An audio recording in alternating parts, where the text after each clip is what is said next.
Lavender, valerian. Are you brewing a sleeping draught, Daniel?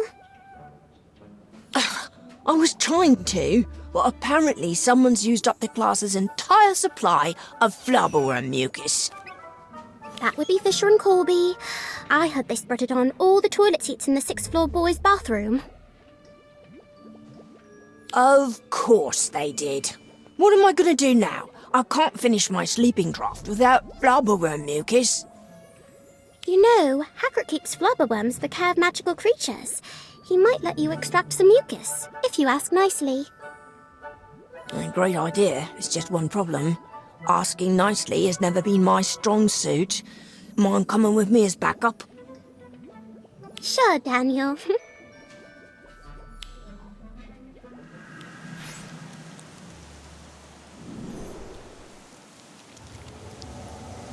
Hagrid? Oh, hello there. Sorry, didn't hear you arrive.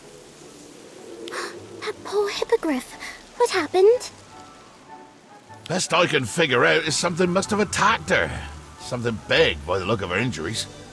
I managed to stop the bleeding and clean up her wounds, but that's about all I can do without any essence of Dittany. Essence of Dittany? What's that? It's a healing solution made primarily of dried and crushed Dittany leaves, which are known for their medicinal properties. With the right dosage, essence of Dittany can mend shallow wounds and regrow skin. Is it something you could brew, Daniel? Of course. Then we just need to find some Dittany. If it's as useful a herb as you say, I bet the herbology greenhouses have plenty. Well, that's the problem, you see. Madame Pomfrey used up all of Professor Sprout and Longbottom's supply treating splinched 6th years. Apparently, apparition lessons aren't going so well this year. I was actually heading into the Forbidden Forest to harvest some more for Madame Pomfrey when I found Tear Talon. Tear Talon? That's what I've been calling the hippogriff. Cute, isn't it? Not exactly the word I'd use. Anyhow, I plan to go back and get the Dittany once Tear Talon here calmed down some. I'm worried about leaving her alone in this state. Hagrid, what if Daniel and I went into the Forbidden Forest for you? Yeah, in exchange for some flubberworm mucus, we'll find the Dittany, bring it back, and brew a batch for Tear Talon. That's awful kind of you to offer, but I can't let you do that. Whatever hurt Tear Talon could still be out there. I know, but the longer Tear Talon goes without the essence of Dittany, the longer she'll be in pain. We'd stay with her, but she doesn't trust us like she does you. And you said it yourself, she can't be left alone right now. We'll be careful. We promise. Oh, all right. But be sure to keep an eye out. You never know what you'll find in that forest. I think this is the clearing where Hagrid spotted the Dittany. Let's start searching. Remember, we're looking for a long-stemmed, dark green plant with round leaves. Is this it? No, and don't touch it.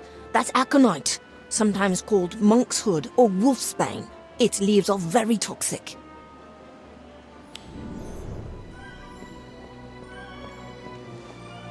This looks like it could be Dittany. Not unless Dittany has a magical ability to suddenly turn black and sprout white flowers that I don't know about. Keep looking.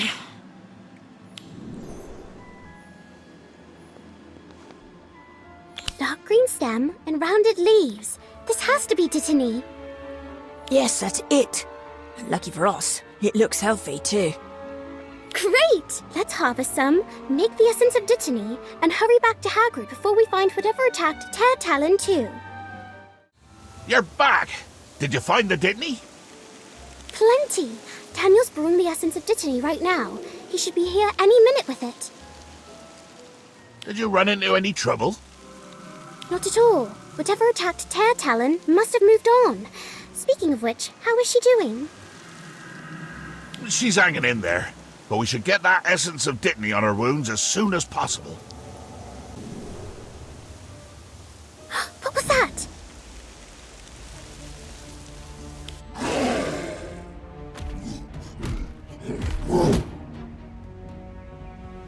Reckon you might have spoke too soon about Tertalon's attacker moving on.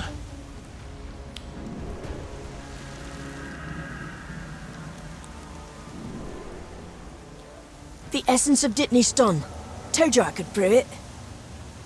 I hope you made extra, Daniel, because it looks like we might need some ourselves.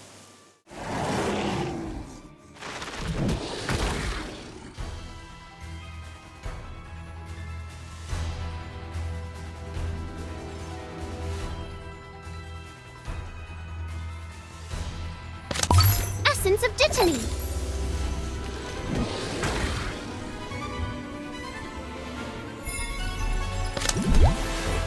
Swelling solution. Essence of Dittany. Look at those controls. Don't even bother. Inflated.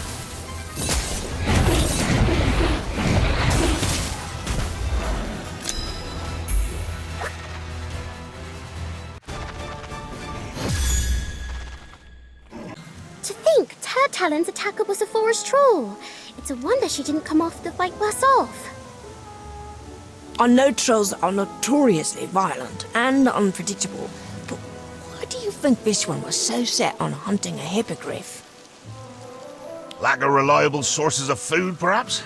Reckon I'll worry about that later. For now, I'm just glad everyone's safe, and Tertalon's gonna get the treatment she needs. Thanks, you two. Tertalon and I owe you a debt of gratitude. And some flubberworm mucus, of course. Hey, Kevin! Perfect timing. I was wondering if you could do me a bit of a favour. Of course, anything. Would you be my partner in a duel against the Freys? They challenged me to a 2 versus 2 match in dueling club. Anything but that. Me? Really? Wouldn't Daniel or Ivy be a better fit? Don't get me wrong, Daniel's got great instincts, and Ivy's a powerful caster, but Fisher and Colby use a lot of dangerous magic. If I want to beat them, I need a partner who has a large arsenal of spells, someone who will have an answer for any attack, someone like you. Knowing how to cast a spell and actually using it in a duel are two very different things. Maybe, but you're smart and can think fast. You'll adapt quickly. I'm sorry, but I'm going to have to refuse. I'd rather not cross the Freys unless absolutely necessary. Perhaps there's some other way I can help? Got any spells you could teach me that'll be really effective against the Freys? Actually, I think I know just the spell. Draw your wand.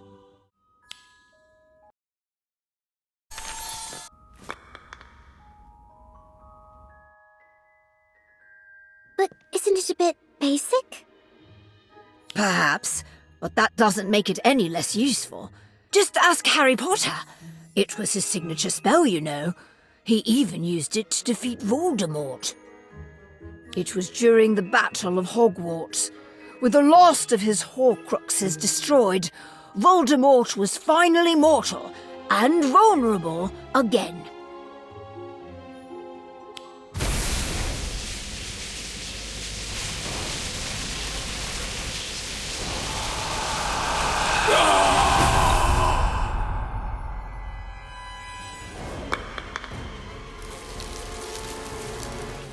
Harry claimed Voldemort's wand and rebounded his killing curse back at him, ridding the world of the Dark Lord once and for all.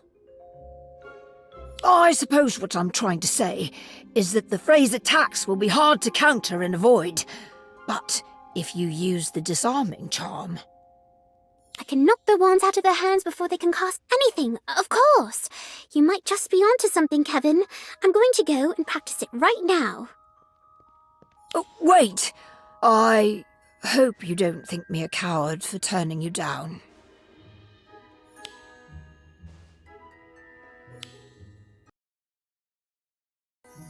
It's not that I don't want to, it's just...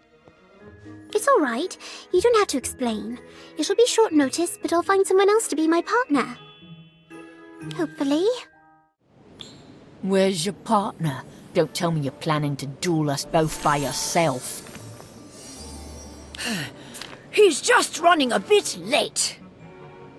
Kevin, but you said... I know what I said, and I regret it. I let my fear get in the way of being a good friend. I hope you can forgive me. Of course, Kevin. Now come on, we have a duel to win. Don't get cocky. Partner or not, you're still going to lose.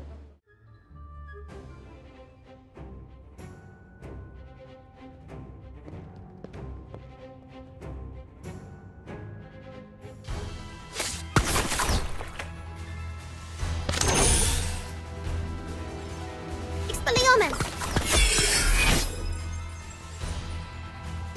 Stat of Monster Book of Monsters. A Pugno. Nimbus 2000. Expelliarmus. Bewitched? No, Potato. This is how one Properly holds a one, dear. Expelliarmus. Pugno. Expelliarmus. Protego Totalum.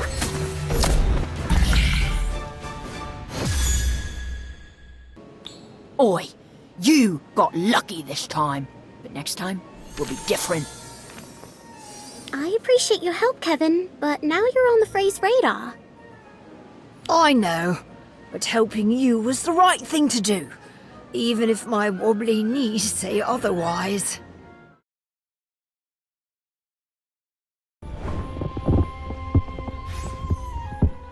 An old splinter of wood. I wonder if I could make something with it. I should ask Lottie. She's the most creative person I know.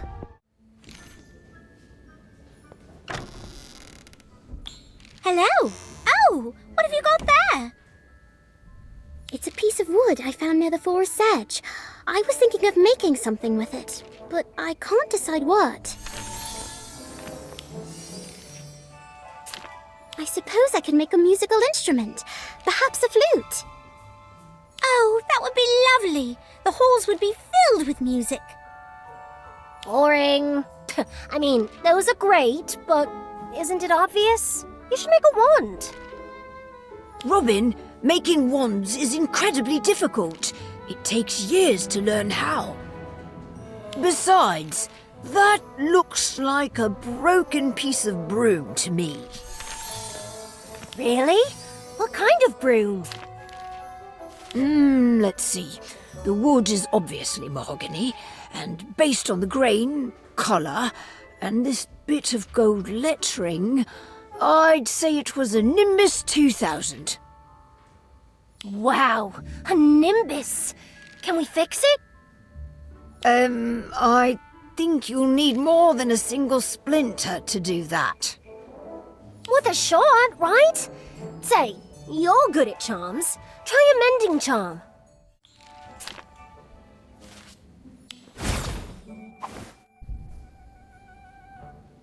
See? I told you. Flying brooms require a lot of complicated magic.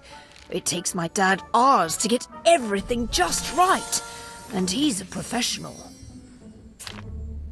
But it's a Nimbus 2000! Do you know what I could do with a Nimbus 2000? I know it's not the fastest broom anymore, but it's still really, really fast!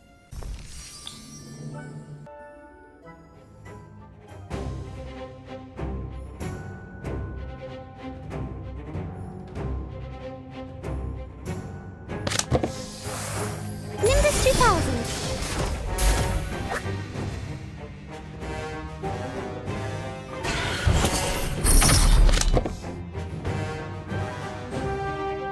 Nimbus 2000.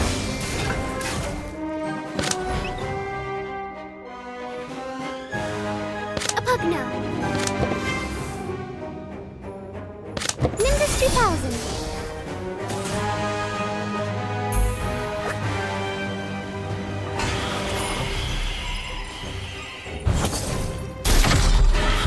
A Pugno. A Pugno. A Pugno. Nimbus 2000.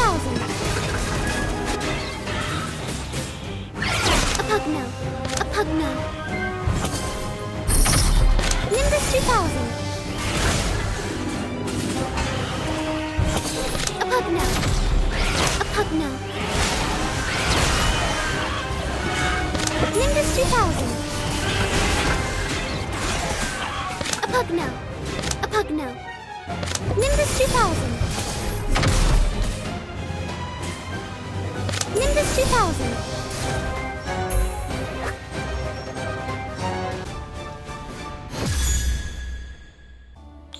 That's great, Robin, but I still think you need more of the actual broom to even attempt to repair it. Then let's find the rest of it. Where did you find this? Near the Whomping Willow, but I only found one piece. Rats! But I suppose that explains how it got there. Someone flew into the tree. Ouch. I think we'd know if someone crashed into the Whomping Willow. Not if it happened years ago. Oh, let's go ask Professor McGonagall. She'll know. She's been here forever. No, I don't recall a student flying a broom into the Whomping Willow.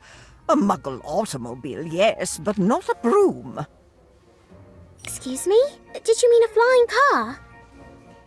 Yes, but that's a story for another time. I do, however, recall a broom that had lost its rider that was destroyed by the Whomping Willow. Now we're getting somewhere. When was that? A few years before you were born, I'd say. If memory serves, it was a Nimbus 2000, and it belonged to none other than Harry Potter. It was during a Quidditch match, against Hufflepuff, I believe. There was a terrible storm, but it was the Dementors that caused Harry to fall. Professor Dumbledore saved him, but alas, no one thought to rescue his broom. Harry's friends gathered the splinters to give to him. It appears they may have missed one. Thank you for sharing this. You may do with it as you wish. Wow! Harry Potter's Nimbus 2000! I mean, I know it's just a splinter, but wow! I think you should have it, Robin. I've got plenty of brushes. This should be with someone who would appreciate it for what it already is. Really? Thanks! Robin, are you crying? No, it's just... I can't believe I might own Harry Potter's Nimbus 2000!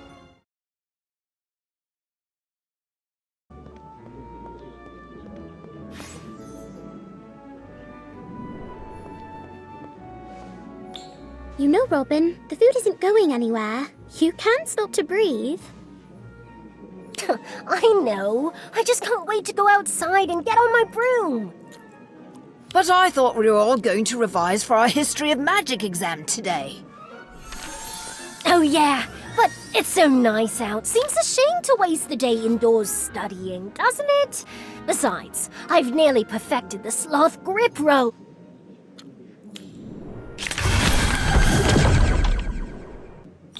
Oh no. It's all right. The letter didn't get too soggy from the porridge. You should still be able to read it. That's not what I'm worried about. Then what's the matter? It's a howler! Mom sent me a howler! Best to open it and get it over with. The longer you put it off, the worse it'll be.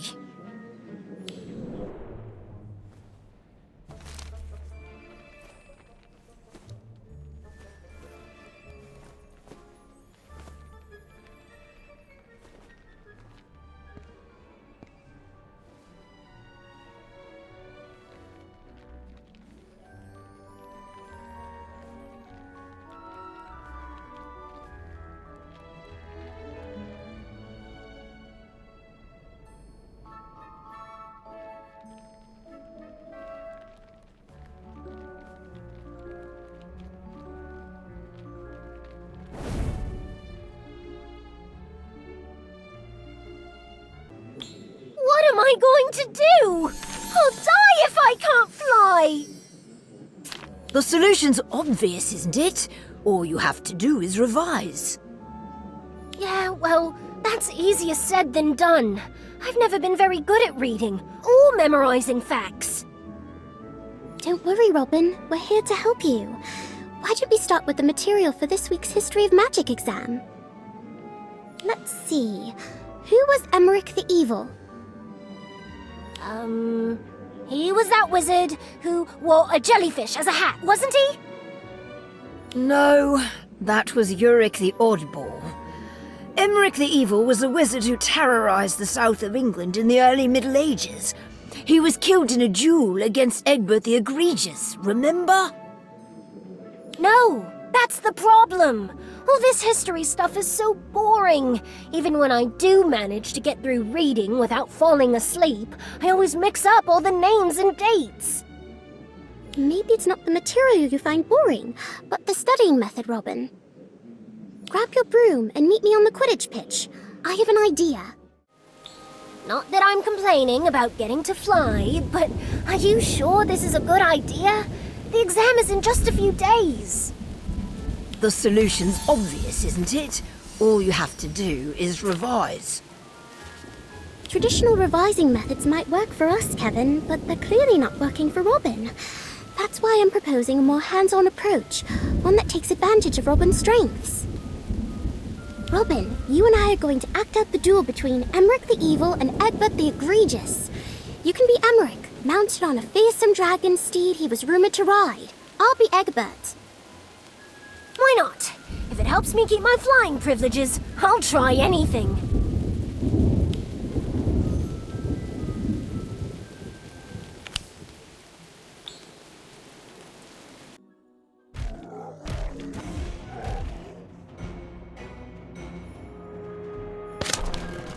Howler!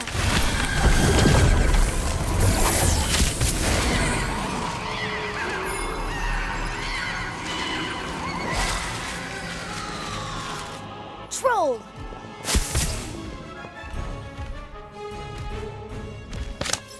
Glacius.